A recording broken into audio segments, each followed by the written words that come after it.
Welcome back, everybody. Today, we're going to talk about what I'm just now calling the Gate Rover. I mean, because that's what it is. I love that name. It's a gatekeeper and a Land Rover, so it's the Gate Rover. But before we get to that, we're going to talk about a little bit of history. So this is /8. I mean, admittedly, it hasn't touched dirt in a little while, and I went through all the effort to paint this body, and I think it's been run once with that body on it. I started building this many moons ago, because at the time such a thing didn't exist. The Traxxas Ultimate Desert Racer wouldn't become a thing for many years after I had already built this. So what you see before you is just a collection of parts, very few of which are off the shelf, because I wanted to build a more accurately proportioned short course truck. So pretty much everything except, like, the shocks. These are shocks from a Losi 8 Truggy. The rear bumper is from an SC8, but the shock towers and all the mounts, that's all mine. The sway bar is mine. The whole chassis is mine. The motor mount, everything here in the middle, all the bumper mounts. Like, this thing was built almost from scratch, specifically because what I wanted didn't exist. And at that time, we would go to extremes of, like, say, you put your wheels on the balancer and spend a good amount of time adding and removing little bits of clay to get this thing balanced. Because, mind you, over here, that's going to keep going. Let's spin this around. That's a censored Tekin T8, putting all of its power into two wheels. And yeah, there are the cut and shut Technos. The drive shafts weren't long enough, so I cut them in half and drilled out a piece of metal and then JB welded them together. And they've been working for a lot of years. Everything is custom. That's a servo saver from I don't remember what, flips upside down. So what this is leading to is, when there isn't the thing that I want, I will go to whatever absurd length to get that thing to what I want. This thing has 10 body clips to hold the body on. So where that's leading to is the topic of the day. I had a green Defender body that I painted myself that was on Jolly Green, the TRX4, and it was just too much of a performance hit. So I took it off and I put a pickup truck on there, which improved the performance of that vehicle radically. Because what occurred to me during that time is that the Defender body and portals, it takes a lot of work to get those to cooperate. So this is where the gatekeeper sits at the moment. I have a giant box of stickers, because in general I don't put stickers on bodies. But once you start cutting them out, everything just kind of goes crazy, and you end up practically sticker bombing the thing. I have gone to a Vanimal inspired method of body retention.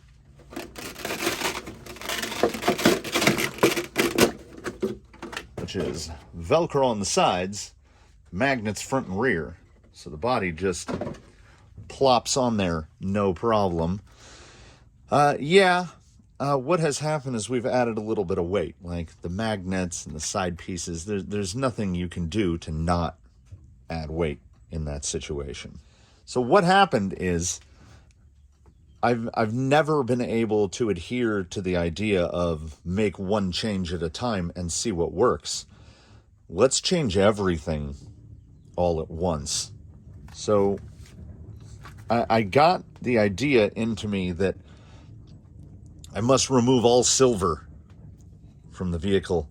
I have a factory team steering link on the way. That is the one link that I can just not replace because it is quite specific to this vehicle. As you can see there, the clearance between the upper link and the steering drag link, I mean, it's not clearance. It essentially touches. So this is how the Gate Rover sits at the moment. I put, I think, SCX10 drive shafts in there in a further attempt to get rid of all silver. Painted the bumper extenders, the big body mount piece, which I paint with my very low rent shade tree method of poor man's anodization, which really only works for metal. So if you want to attempt this method of painting, which is pretty durable and difficult to scratch off, what you do is you take your piece and you usually mount it into something like this block of wood. Just drilled 2 holes, stuck those in there, tapped. You can see the base of that guy where I just kind of tapped him down with a set screw. After they're mounted, you get yourself your brake cleaner of choice, spray them all down. Then when they're still all brake cleanered, you hit them with this guy until you just get to where they get like smoky, just a little smoky. You don't want to blue it. You don't want to get them too hot. Then after they're nice and smoky, my good favorite duplicolor engine enamel is ceramic. My favorite being low gloss black. I've used many cans of this in my days. And then the finish that you achieve, I mean, it's not bad. I got a little too hot right there. There's a little bluing there. But the pieces come out with I call it an acceptable finish. In terms of tuning, there's so much that I probably can't remember all of it. I do know that the rear springs, these are Capra stock springs, green band, so I've gone up basically 2 rates in the rear. I should have paid closer attention, as the bottle of oil that Element gives you is 300 centistokes, which I didn't pay attention to. I just filled the shocks up, as that's usually what you do. And then it turns out, upon some research, that 300 centistoke would be somewhere roughly in between 25 weight and 27.5 weight. So that's pretty light for the rear of this, particularly when we put this thing on it. So what I did is go to our, the shock oil everybody uses, 32.5 weight. Figure that's a jump of a 30% increase, and it seems pretty good. Obviously, the suspension cycles much differently when it has the weight of this thing on it. In the front, things got a lot more complicated. I had noticed that I don't know if it was specifically a panhard interference issue, but it had much smoother suspension action on this side than it did on this side. And I can't have that. I need it to behave the same in both directions. So I go to digging in the bins, and you can probably see the hint of some Lunsford in here.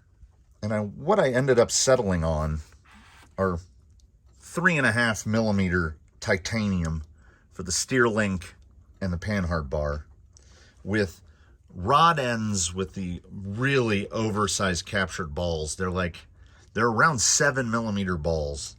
And I think they were from when Associated put out its first short course truck. So in the 15 years ago range, maybe a little later than that. Maybe as late as 2009. but I've really liked these because they're very smooth. The only drawback to them is that the head, because it has such a large ball, is indeed bigger than a hollow ball like what comes in the element ends. So what was happening is at full throw that way, we were getting interference with the end of the steer link hitting the panhard mount. But the panhard mount needed just the tiniest bit of spacing to move that out. And then because of the tightness of the chassis side of the panhard, like the clearance there is, it's not even really clearance. I had to essentially build this servo horn. You'll see some grind away there where I had to take a little bit of chassis out to clear that. And that had to be ground out because the servo had to be spaced up 2 millimeters. Not 1 millimeter, not 3 millimeters, 2 millimeters. Because the clearance there is, I mean, it's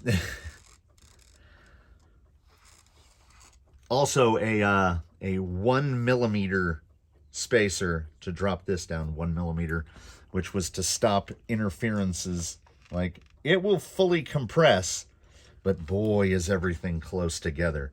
Oh, and yeah, I should mention, outer panhard mount spaced out 2.3 millimeters, which is the width of a regular 3 millimeter non-locking nut. So the whole front end had to get disassembled in order to fit all that stuff in. I didn't mess with the oil and springs in the front because honestly, they feel pretty good. And I have not driven it in this configuration. So I do have parts on the way, because I can tell you right now, this thing, there's nothing I can do other than add front weight. Because as it sits now, after making the decision to put half of the top rack back on, this only weighs just under 2 ounces. It's like 1.85 ounces. So this is another, we've made a sacrifice for vanity, and that sacrifice for vanity is in the worst possible place. It's as high as it'll go, and it's towards the back. But it looks so much better with that bottom bit of rack than it does without it. So what happened in adding the stuff that got added is, if anything, the fore to aft weight distribution got, by crawler standards, worse. It was 51.49. It's now sitting at 50.8, 49.2. So we're under 1%. This thing has the weight balance of like a mid-engined Ferrari, which is great if you want to go around corners fast, I guess. But I mean, I thought like the rear upper links shaved a negligible amount. It was just over 4 grams a piece. So we moved 8 grams forward, which is 1/4 of an ounce. And then the brass links don't add nearly as much weight as you would think compared to the steel ones, about 10 grams a piece. So like when I shaved the material off here, it took off just the tiniest little bit. So the only way to get the weight bias on this thing to move is to add weight. So I've ordered that, but we're not there yet. Now, I did drive it quite a lot before making these most recent changes, much of which was cosmetic. And we're going to go put it on a rock right now. And I think I'm going to show people that the notion of I need a ton of weight up here in the front, maybe not. So this much front weight, that much front weight. This thing is essentially 50-50.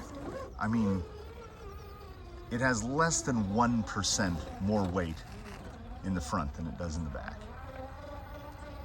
And I'm gonna say, you know, just one man's opinion, it doesn't matter that much. In certain situations, yes, it does. There are sections where this thing will sit on its haunches because there's not enough weight to push the front back down. But in most situations, I'm not sure it matters nearly as much as people are placing emphasis on. This thing will go wherever I want it to go. And because it has 50-50 weight distribution, descending is generally a drama-free affair because the weight transfer is next to nothing. So if you're going to suffer anywhere from a 50-50 weight bias, it's in a section like this. Tire high, going up a fairly steep surface. Got into a rock there.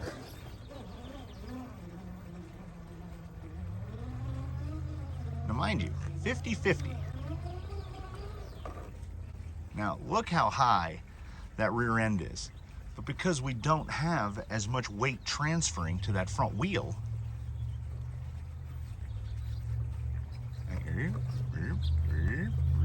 it will stay down. And this is even more evident in instances like this, where it essentially behaves as if it doesn't have a front and a rear.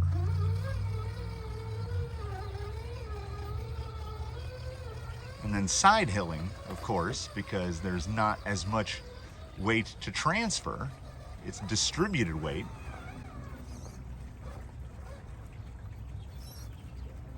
I mean, save that in a rig with much more front weight. Pushing nose down here a little. Like a Defender body in that position right there is generally going to fall over. It's fully unloaded. Most of the weight is on that driver front. I just don't want to get on the pipe. All right. It has become, I was noticing during the build, I was saying, it's so predictable. Like of everything I have, it is the most predictable rig. And I genuinely think that's because it has no weight distribution. It's 50-50. The steering angle significantly improved using those ball studs instead of the usual pivots. And if I can find a spot to show the suspension abilities, I'm going to do that. The suspension as it's sitting has so much compliance that sections that would ordinarily be difficult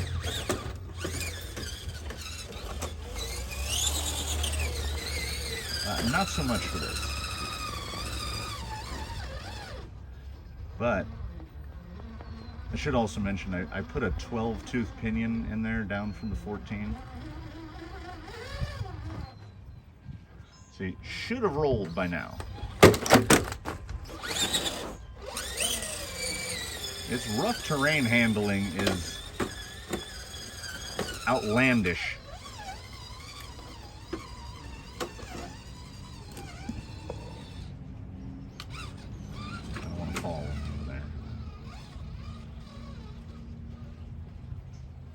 That is it's turning into, its behavior is becoming more and more vanimal in that onto the wheels is where it lands.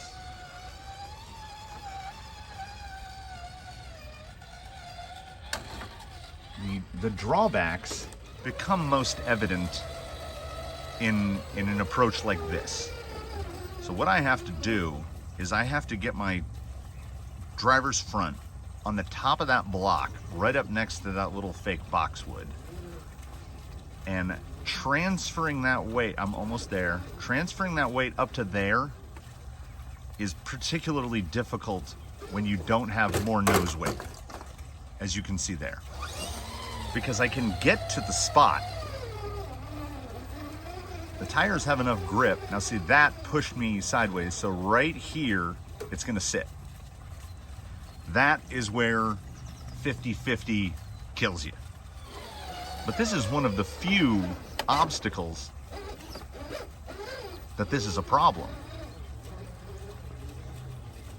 Because everything is a compromise, really. And it sits. Big overdrive is terrible for side hilling. Big front weight distribution is great for ascending, but bad for descending.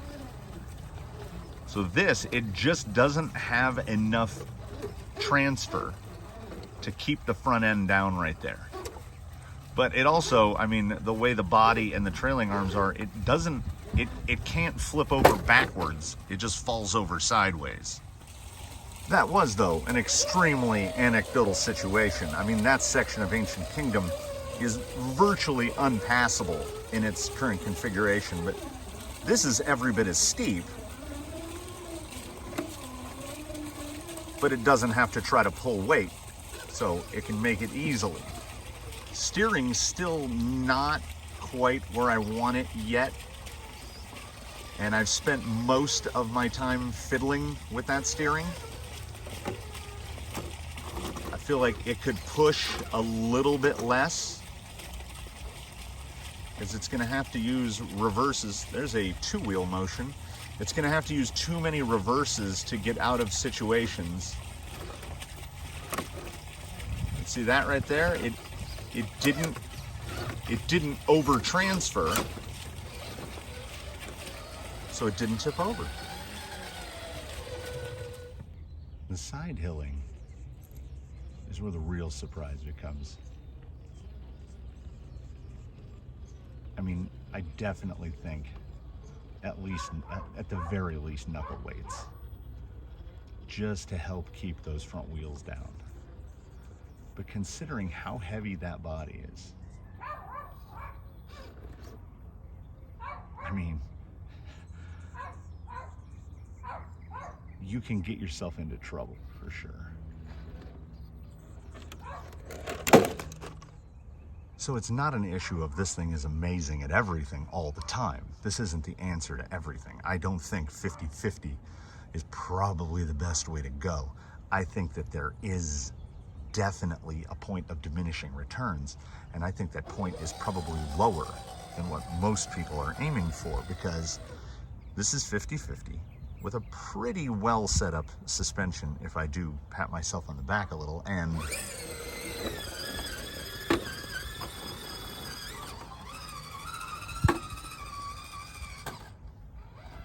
we can do it I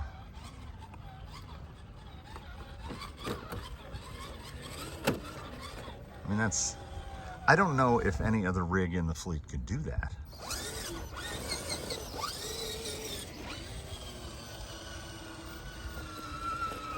Or this.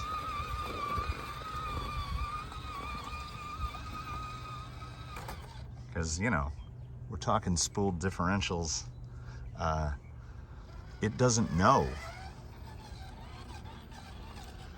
It's not transferring a huge amount of weight. It doesn't have a dramatically high CG for the weight of the body. But I can, like in situations right here, put yourself in a bad position and you can feel that. I can feel the weight of that body. So I think some weight is going to have to go on just to help counteract that big body. I mean, yes, I knew that that rack was going to mess things up, and I mean, it did a little. It's not terrible. It's still remarkably capable and is rapidly becoming one of my favorite things to drive, because it's like class 1 on big tires. You're not driving the rig, you're driving the body. But man, will it crawl.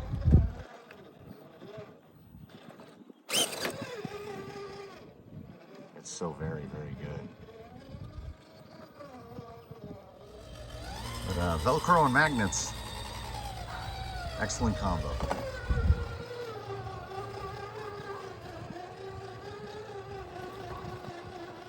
think I might want actually even like whatever the biggest spur gear I can fit in here. I think I want that. Yeah, right here. But managed to pivot through it. Like right there, I felt a little more front weight.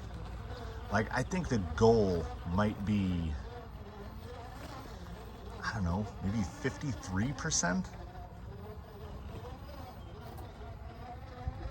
But I don't know, it's definitely gonna require some tinkering as it feels good right here. All right, now this is a moment where we're getting too sideways, but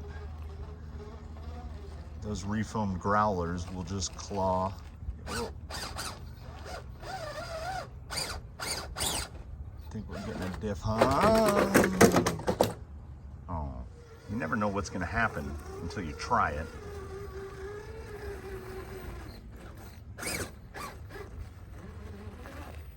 I don't think it can get up there. And I'm wrong. But I'm wrong about a lot of things, so I'm comfortable with it. Now see, here is an instance I think 50-50 is hurting. Because those front tires just can't get down enough. Try to go around. Come on, pivot, pivot, pivot. All right, readjust. Yeah, it just, okay. We're trying to two-wheel climb here. It's suboptimal. Okay, try it from the other side. That's getting real light. Yeah. I'm not saying it's perfect. I'm not saying this is the solution. What I'm saying is, I think people, at least from what I've seen and what I've read, people get obsessed with the notion of, I need a huge amount of front weight. Like they're running like 65% front weight. And I honestly, I don't, oh, that bumper's dragging pretty hard. I don't think, particularly after wheeling this a little, I don't think it's that critical. If this thing pulls this up, it's gonna make it. Is it gonna make it? I'm gonna rip one of those fender flares off. Oh, I've Austin Powers'd it, and I think I just popped a wheel out. I just popped a tire out of the wheel. Because in general, when you're putting a kit together or taking an RTR, there's not gonna be anything that happens that's gonna cause you to end up with a 50-50 weight split. Unless, I guess, you decide to put a Defender on an Element Enduro. I think I can make this. I do notice I have a wheel not turning. So I think I did indeed break something. Thank goodness for weak points. That was not like a universal giving way. See, I can, I snapped the pin inside the hex. Like the axle is still sitting still. When you do this and the axle rotates, that's what's bad. But yeah, wrap it up. Back indoors, this thing is so loosey-goosey. I'm hoping I did not break the stub. I'm hoping that just either the pin broke or fell out. And wheel's fine. So we're good so far. I forgot it's still powered up. Let's get it around to where I can get that cheap clamping hex off. I expect to see 2 pieces of pin. I've definitely done this before. Yep. There's one bit. And there's the other bit. There's 2. I'll get those over there. Yeah. And then I'm guessing, yeah. Oh, so that's not too bad. This nothing to do with 50-50 weight distribution, obviously. So if anyone should buy $8 clamping wheel hexes off Amazon, I think I would honestly be surprised if the pins were hardened. These are definitely not. The only reason these particular hexes are on here at all, and not just the factory element ones, is this right here. We've once again, I can't remember what rig I had that of the tire at full lock would basically touch the lower control arm, but this one definitely has it. And well, because these hexes only add 2 millimeters. They go from 5 mil to 7 mil, I think. They might actually only add 1 millimeter. So we're back in business. We've got 4-wheel drive again. So yeah, in what I would call my closing thought-ish, big front weight. I mean, this is something I'd never really considered, because when you get one, you see everybody's just throwing front weight on as much, put as much brass on there as you can. This thing has 2 little pieces of brass that I made that added 20 grams to the weight of the vehicle. And, I mean, at least to me, it handles pretty great.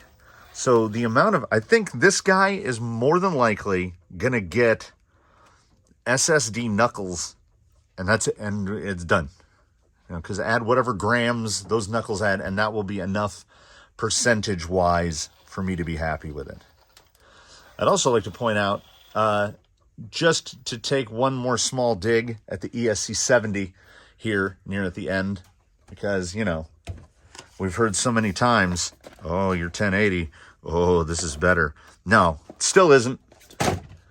It did allow me to steal the little 3D printed 1080 bracket that was in Ironsides and put it in here. But, so here's the low speed of the 1080 with the Holmes Expert 21 turn.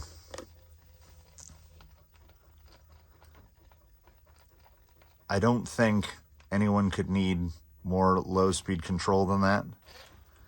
You can watch the bad tooth on the spur gear go around. That's how slow that's turning. And with that, thanks for sticking with me through this one. The next time this guy appears, should definitely have a little bit of brass in the front, a little bit more tuning, try to get him to get even closer to where I want him, because there's those couple of lines that he just can't do, and I really want him to do them. If anybody thinks too much stickering, I mean, maybe I agree. I just sort of kind of got out of hand, and I think it looks pretty good. I'd kind of like maybe some numbers on the back door. But you will definitely be seeing this fella again, and I definitely thank you for watching, and sincerely hope you tune in for the next one.